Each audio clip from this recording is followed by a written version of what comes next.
Bom, pessoal, então vamos para a nossa segunda aula de hoje, tá? Vamos continuar de onde nós paramos, tá? E a gente estava vendo o conceito de etnicidade, tá? Então, a etnicidade, ela é definida pela cultura, tá? Diferente do conceito de raça, que num determinado momento, lá no século XVIII, né, ele é definido por características físicas, e aí atribuem-se a essas características físicas termos biológicos.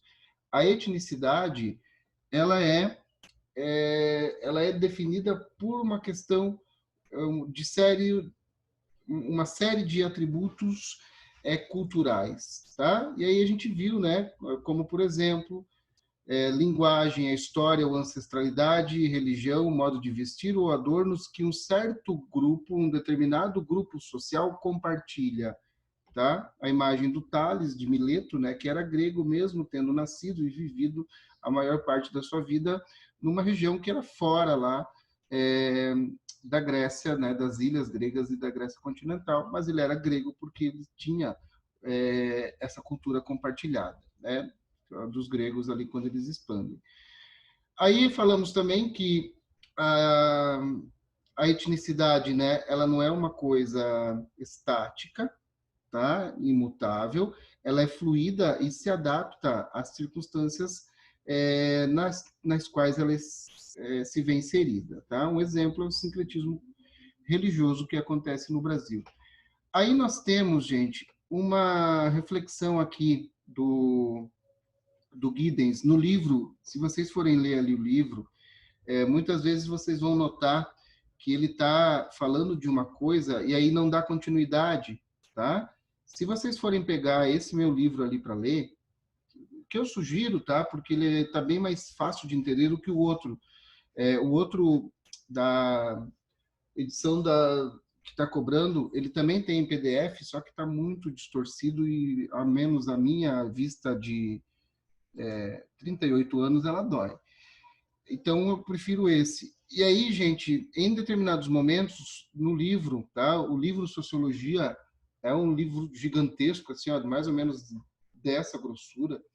Ele tem algumas caixas de texto, assim, tá? Que estão no meio ali de determinados assuntos.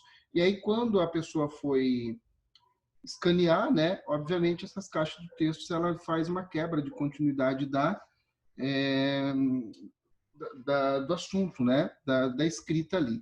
E aí, essas caixas, gente, elas trazem algumas coisas bem legais, tá? Uma delas é esse texto aqui, ó, identidade negra. Ele está falando de etnicidade, tá? E aí, para dar sequência no que ele quer levantar depois, que são as minorias étnicas, ele vem e fala sobre a identidade negra um pouquinho.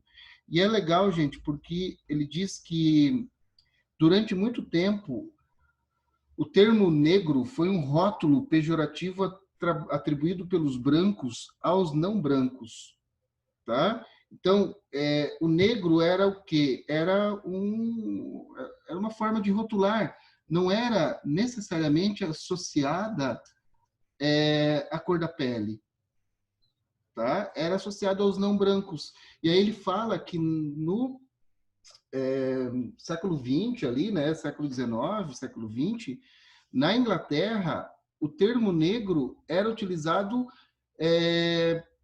para definir os asiáticos, tá? Os chineses, eles eram chamados de negros, tá? Porque negro significava não branco, certo? Não o branco europeu. E aí ele vai dizer que só nos anos 60, os americanos e os ingleses de descendência africana reclamaram o termo para si, tá? E aí eles vão aplicar de forma positiva. E aí o termo negro vai começar a se tornar uma fonte de orgulho e de identidade, em vez de uma repreensão social. No final da década de 80, né, aí vem toda aquela história de negritude, de orgulho negro, né, o Black Power, o poder negro, tá? E esse termo que vinha, né, na esteira ali de uma rotulação social pejorativa se transforma agora num modelo, num, num modo de orgulho e de identidade. Aí, na final dos anos 80, ele diz, né, alguns teóricos e membros de grupos étnicos minoritários começaram a pôr em causa o uso do termo negro para designar toda a população não branca, embora reconhecendo que os não brancos haviam partilhado uma opressão, né, mudança dos mercados de trabalho e outros fatores, e se misturaram para produzir comunidades etnicamente diversas. Então, é somente a partir da década de 80 que esse termo ele vai, de uma maneira sociológica, passar a definir as comunidades afrodescendentes, tá? E aí ele vai dizer o seguinte, né, que a partir de então, como não se tinha mais a utilização do termo negro para designar asiáticos, tá? É que vai surgir o termo minoria étnica, tá? Esse termo, ou melhor, grupos minoritários que vira minoria étnica, né? Em sociologia, os membros de um grupo minoritário estão em desvantagem em relação à maioria da população e têm um certo sentido de solidariedade de grupo, de pertencerem ao mesmo grupo. E aí, o Anthony Giddens ele vai fazer a clara distinção, né, que a gente, obviamente, sabe o seu significado, tá? De minoria, tá? Que não é uma minoria obviamente numérica, tá? Você vai pegar, por exemplo, a Samara voltou. Oi, Samara, bem-vinda de volta. Você vai pegar, ele até diz aqui, ó, ele faz uma analogia engraçada, tá? Identidade negra, tal. Legal, querido. Aí, tá, minorias, né? Aqui, ó, existem muitas minorias no sentido estatístico, tal como a das pessoas que medem mais de 1,90 m ou pesam mais de 120 kg. Mas essas não são minorias de acordo com o conceito sociológico. O conceito sociológico, então, não leva ao pé da letra, né, literalmente. Em sociologia, os membros de um grupo minoritário estão em desvantagem, tal, que falamos, né? A experiência de serem objetos de preconceito e discriminação amplifica normalmente os sentimentos de lealdade e interesses comuns.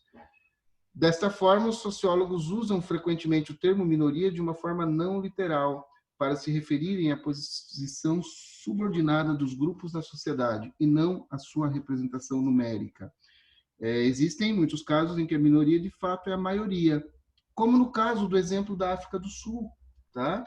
Então, gente, uma minoria social é aquele grupo social que não que está em desvantagem em relação ao acesso a, a totalidade da cidadania, tá?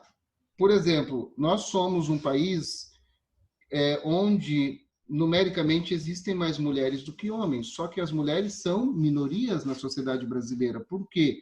Porque elas ainda não alcançaram o grau de representatividade, de igualdade de direitos políticos sociais com relação aos homens, tá? De representatividade. E aí dentro, né, da nossa sociedade também de majoritariamente negra, os negros são uma minoria, tá? Porque eles estão em desvantagem com relação a esses aspectos de acesso ao poder, acesso à educação, acesso à representatividade e assim por diante, tá? Os grupos étnicos constituem a maioria da população, mas são, no entanto, designados como comuns. Argumento aqui, ó, o caso, ó. Esse aqui, ó, é continuação daquele lá de cima, ó. Aí a gente vem aqui, ó, em algumas áreas geográficas tal da população, mas são no entanto designados como minoria. Isso ocorre porque o termo minoria capta suas posições desvantajosas. As mulheres são por vezes descritas como um grupo minoritário, embora em muitos países do mundo constituem a maioria numérica. Porém, como as mulheres tendem a estar em desvantagem em comparação com os homens, a maioria, né, sociológica, o termo também se aplica às mesmas. Aí, continua ali, né? Deixa eu ver aqui, tem alguma coisa no chat? Ah, sim. Tá bom, Samara, deixa que eu já vou. Deixa eu voltar aqui. A diferença entre. Deixa eu pegar de novo aqui. A diferença de etnia para raça, né? Então, o termo raça, ele vem lá no século XVIII, né, como um definidor, tá? Que colocava pessoas não brancas, e aí a gente está falando principalmente de africanos ali, né? E asiáticos, tá? Então, raça significa você dividir as pessoas por características físicas, tá? Então, principalmente a cor da pele. Então, você tem os brancos, os negros, os amarelos, certo? A ideia do Gubinula. E aí ele vai, dentro dessa diferença, pela tonalidade da pele, atribuir noções biológicas. Por exemplo, os brancos eles são mais inteligentes e mais trabalhadores. Os negros eles são menos inteligentes e menos adeptos ao trabalho, tá? É o que os europeus vão fazer os portugueses quando chegam no Brasil, né? Ou os próprios é, norte-americanos lá, quando eles vão para o oeste, tá? Qual é a justificativa que eles dão para dizimar as populações indígenas e matar os mexicanos ali do sul? Tá? É aquela justificativa, né, da questão da raça, porque o índio ele não trabalha e os norte-americanos calvinistas lá o trabalho, né, é a sua religião, e os mexicanos eles eram bêbados, tá? É a noção de superioridade, exatamente. Os mexicanos eles eram bêbados, eles eram viciados, né? E a austeridade do comportamento calvinista, né? Que não deixava margens, né? Para qualquer coisa que não fosse o estoicismo, tá? Então era justificável, vamos invadir o oeste e dane-se eles porque eles são inferiores. Índio vagabundo, né? Índio vadio e mexicano bêbado, tá? Então essa é a questão de raça. Mas passando ali para o século XX, né? Essas questões biológicas elas são descartadas, tá? Pela biologia, né? Que já está ali na genética, aquela coisa toda. Então percebe-se que a diferença genética entre um branco e um negro era a mesma entre um branco e outro branco, tá? E assim por diante. Então a diferença biológica é descartável. Porém, essa questão de superioridade ela ainda permanece no imaginário popular. É só vocês verem, prestem atenção aí nas conversas, tá? Principalmente com adultos e adultos homens. Ah, vai fazer serviço de preto, tá? O que que significa? Já ouviram essa expressão, meninas? Serviço de preto? O que que significa? Que alguém vai fazer um trabalho e esse trabalho vai ser mal feito, tá? Exatamente, Samara, porque é o que? A utilização deste conceito de inferioridade biológica sendo colocado sendo utilizado através da distinção pela pele e fazendo uma generalização, tá? Aí, então, na década de 80, esse conceito biológico ele cai, né, da academia, porém, na sociologia, na antropologia, ainda continua uma discussão, tá, sobre a utilização ou não da palavra raça para definir uma certa diferença de atributos físicos sem a conotação biológica, tá? E aí alguns grupos, né, eles ainda defendem, só que aí eles usam raça entre aspas para denotar, né, essa, para deixar claro essa segunda intenção, né, de falar da diferença física. E outros grupos da sociologia, eles passam a diminuir a utilização do termo raça e aí eles começam a utilizar o termo etnia. E aí a etnia, gente, ela separa grupos, tá? Só que não pelas características físicas, mas sim pelas suas semelhanças culturais e sociais, tá? Então a gente pode ter, por exemplo, nós falamos ali, demos o exemplo do Tales de Mileto, né? Ele era grego, embora vivesse fora ali da região central da Grécia, né? Vivesse na Ásia Menor, mas ele era grego por causa da cultura, né? Do compartilhamento cultural de religião, de língua, de mitos fundadores e tradições com os povos da Grécia original ali. E se fosse um negro, gente, tá? A etnia, ela ia considerá-lo como grego também. Por quê? Porque ela olha, o conceito de etnia observa a questão cultural, tá? A etnia seria um termo para separar grupos sociais sem o laço do preconceito, tá? Pode tirar o sem o tanto, é sem o preconceito, tá? Então, ela separa pela característica cultural, teoricamente, né? É claro que você tem aquilo que se chama de preconceito cultural também, tá? Mas isso é outra coisa, isso é dentro de determinados grupos e a gente vai falar um pouquinho disso aqui também, tá bom? Entendeu, querida? Beleza. Vamos lá, deixa o prof voltar. Aí a gente está falando aqui, né? Os membros de um grupo minoritário tendem frequentemente a ver-se a si próprios como diferentes dos membros da maioria. Normalmente estão física e socialmente isolados do resto da comunidade. Tendem a concentrar-se em certos bairros, cidades e regiões de um país. Existem poucos casamentos entre membros de grupos minoritários e maioritários, ou entre membros de grupos minoritários diferentes, tá? As pessoas pertencentes a esses grupos promovem ativamente a endogamia, casamento dentro do próprio círculo, de forma a salvaguardar a sua própria identidade cultural. Tá? Então, percebam que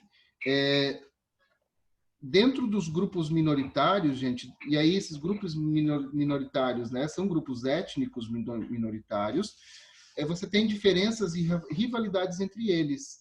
Tá? Então, por exemplo, vamos colocar numa cidade multicultural, né? Você tem ali negros, e isso, com o passar do tempo e com o aprofundamento da globalização, gente, isso vai se diluindo, tá?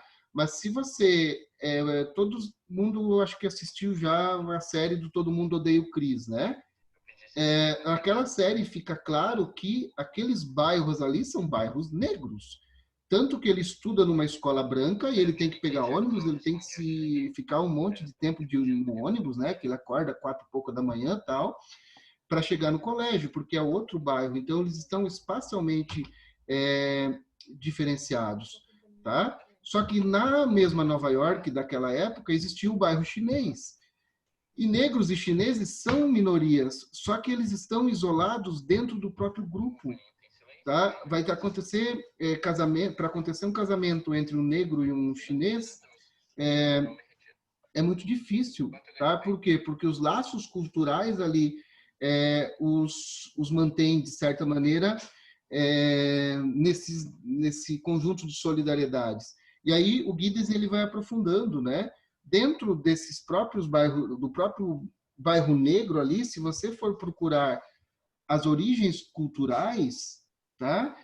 Pode ser que a gente ache várias etnias ali dentro, tá? Só que o que acontece? A etnicidade, como a gente viu, ela é fluida. Então, essas particularidades étnicas originais, elas acabam dando lugar a uma nova etnia, tá? Que vai, de certa maneira, criar uma nova identidade de grupo, que ainda se mantém como minoria social dentro do todo, tá?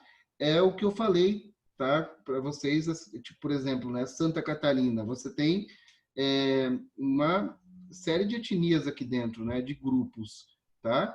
Embora esses grupos eles sejam originalmente diferentes, tá? Eles fazem parte de um grupo maior, que são o grupo branco, né? Que se tornam unidos ali a maioria em relação, por exemplo, aos indígenas ou ao grupo negro, tá? Deixa eu voltar para o slide para que eu não posso me perder aqui. Calma lá, senão daqui a pouco slide aqui, porque aqui está bem resumido, né? Se a gente for ficar acompanhando só o texto, a gente não sai nunca desse negócio. Aí aqui a gente já falou. Falando dos casamentos, tá? Aí ele vai dizer o seguinte, né? O antissemitismo, a homofobia e o racismo, por exemplo, partilham de muitas características em comum e mostram como a opressão contra diferentes grupos pode assumir contornos semelhantes. Tá? Então, você coloca judeus, é, homossexuais, tá? E negros. São grupos totalmente diferentes, mas que sofrem com o mesmo preconceito em função de serem minorias. Entendem?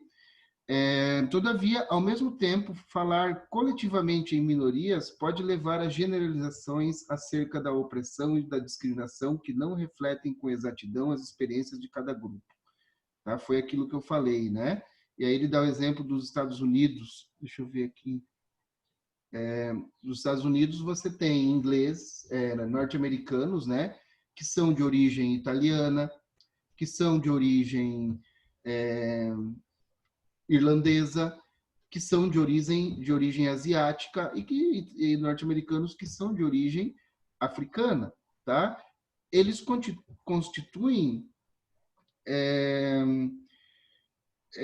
grupos étnicos diferentes, tá? Só que eles não são minorias, da mesma maneira, tá? Os norte-americanos de origem italiana e irlandesa, por exemplo, eles não sofrem a discriminação que os norte-americanos de origem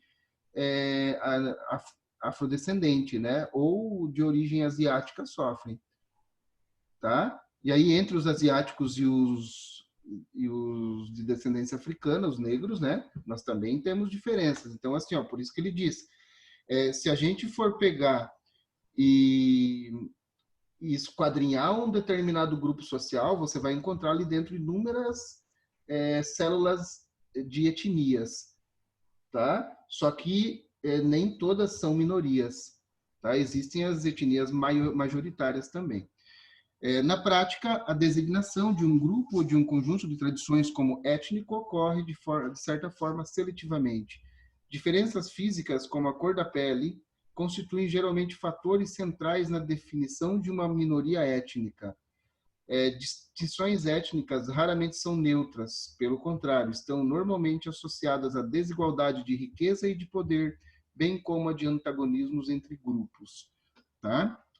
Nessas maiorias étnicas, gente, o Giddens ele vai dizer que as diferenças ali elas estão em outras circunstâncias, como por exemplo na culinária, né? Ah, eu vou comer uma culinária mexicana, então eu tenho uma diferença étnica dentro do campo da gastronomia, certo? Que é diferente das diferenças étnicas com relação às minorias, tá? Lembrando que ainda o fator cor da pele ele é definitivo ainda, né? Ou é um dos mais importantes elementos para você diferenciar, tá? Não só ele, né? Ele está falando aqui especificamente dentro da questão de racismo, tá? Então ele utiliza os negros, né? Mas o sexo também é uma característica, né? Você vê uma mulher e você, obviamente, associa ela a uma minoria social, embora ela possa pertencer a uma classe social altíssima, tá? Então é diferente a questão sexual da questão cor da pele, a questão sexual não, a questão de gênero, perdão. Tá? O negro, ele, embora ele possa também pertencer a uma esfera social mais alta, é muito raro, tá? Você ver isso acontecer. Aí vamos lá, vamos continuar agora, porque ele entra em outro tópico, tá, gente? Por favor, vocês me perguntem, tá?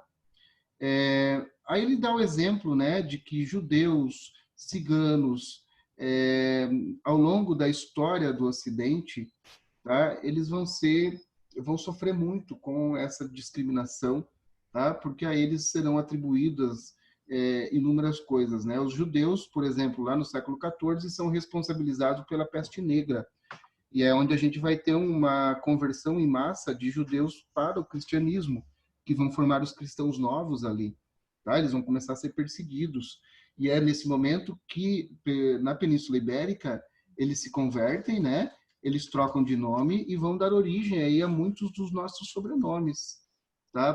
Pereira, Parreira, Oliveira, tá? Esses sobrenomes que utilizam, né? Nome de árvores, principalmente frutíferas. Aí nós temos aqui, deixa eu ver se eu coloquei isso. Onde que tá? Não, não coloquei.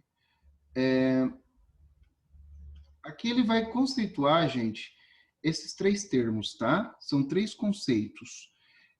Por preconceito, entende-se as opiniões ou atitudes partilhadas por membros de um grupo acerca do outro membro. As ideias preconceituosas de uma pessoa são muitas vezes mais baseadas em rumores do que em provas diretas. São ainda resistentes a mudanças, mesmo em face de novas informações. Tá? Então, guardem isso aqui, ó. Preconceito entende-se por opiniões, tá? Opiniões. As pessoas podem ter preconceitos favoráveis relativamente a grupos com que se identificam e preconceitos negativos face a outros. Alguém que tenha preconceitos contra determinado grupo recusará atender ou escutar imparcialmente os seus membros.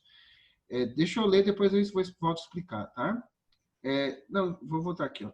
Então, aqui, gente, os preconceitos são opiniões, ideias, tá? Que são formadas a priori. Por isso, pré-conceito, tá? E o preconceito, ele pode ser favorável ou pode ser negativo, certo? A ideia, né, dos norte-americanos se acharem ali os melhores, né, seres do planeta Terra é uma forma de preconceito favorável, tá? Ou ainda, né, como é que eu posso dizer? Na questão política, tá? Eu defendo certo espectro político e esse espectro político ele está certo e pronto, é um preconceito favorável. E quando eu tenho esse preconceito enraizado em mim, eu vou ter muita dificuldade em atender ou escutar imparcialmente os membros de outro grupo, mesmo que as evidências comprovem, tá? Sabe aquela pessoa teimosa, teimosa, teimosa? Não adianta você falar, mostrar, explicar, fazer o experimento na frente e ela vai continuar com a opinião? Então, gente, esse é o preconceito, tá? E esses preconceitos assentam frequentemente em estereótipos, categorizações fixas e inflexíveis de um grupo de pessoas na sua totalidade, tá? O que são os estereótipos? A gente já viu, né? Eles têm um fundo de verdade, só que eles são totalmente exagerados. E aí o Giddens fala, né, que os estereótipos tornam-se parte integrante das percepções culturais e são difíceis de eliminar, mesmo quando são uma clara distorção da realidade. Aí ele dá um exemplo, né, que é um exemplo em inglês lá, a crença de que as mães solteiras, ou aí o exemplo em inglês, português da tradução, a crença de que as mães solteiras dependem da Seguridade Social e se recusam a trabalhar é um exemplo de um estereótipo persistente sem base real, tá? E aqui a gente pode utilizar esse exemplo, tá, para analisar, tá, inúmeros aspectos. Então ali, certo, na Inglaterra existe não acredito que já só temos 10 minutos. Existe uma ajuda social do Estado para mães solteiras, tá? E aí qual é o estereótipo de que, em função de existir essa ajuda social, as mães solteiras recusam-se a trabalhar. Vocês lembram algum tempo atrás, gente, essas coisas sobre o Bolsa Família? Eu garanto, eu aposto que vocês já ouviram histórias, né, de pessoas que souberam de casos de gente que deixou de trabalhar, saiu do emprego para ter filho para viver de Bolsa Família, tá? É o estereótipo, tá? É o preconceito, é a opinião que não vai mudar de qualquer ou não vai mudar ou vai mudar de forma extremamente dura, tá? Aí deixa eu continuar aqui, ó. Se o preconceito, né, descreve opiniões. Escutou ontem a Samara, ó. Tá vendo, Samara? Olha aí, ó. Se o preconceito descreve atitudes e opiniões, a discriminação diz respeito ao comportamento em relação a indivíduos ou grupos, tá? Então, o preconceito ele está no campo das ideias, digamos assim. tá? A discriminação, ela diz respeito ao comportamento, é a maneira como você se comporta, tá? Embora o preconceito esteja frequentemente na base da discriminação, os dois podem existir separadamente. As pessoas podem ter ideias preconceituosas e não agir em conformidade. Além disso, a discriminação não deriva necessariamente de modo direto do preconceito. Vou explicar isso para vocês. Aqui, ó, primeiro, né, o preconceito em relação à opinião e a discriminação em relação ao comportamento. Eu posso, por exemplo, ser preconceituoso em relação a negros, tá? Isso é um preconceito.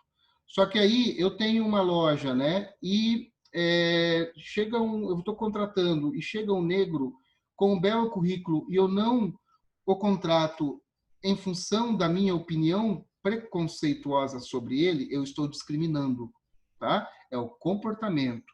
Então, nesse caso, o comportamento ele vem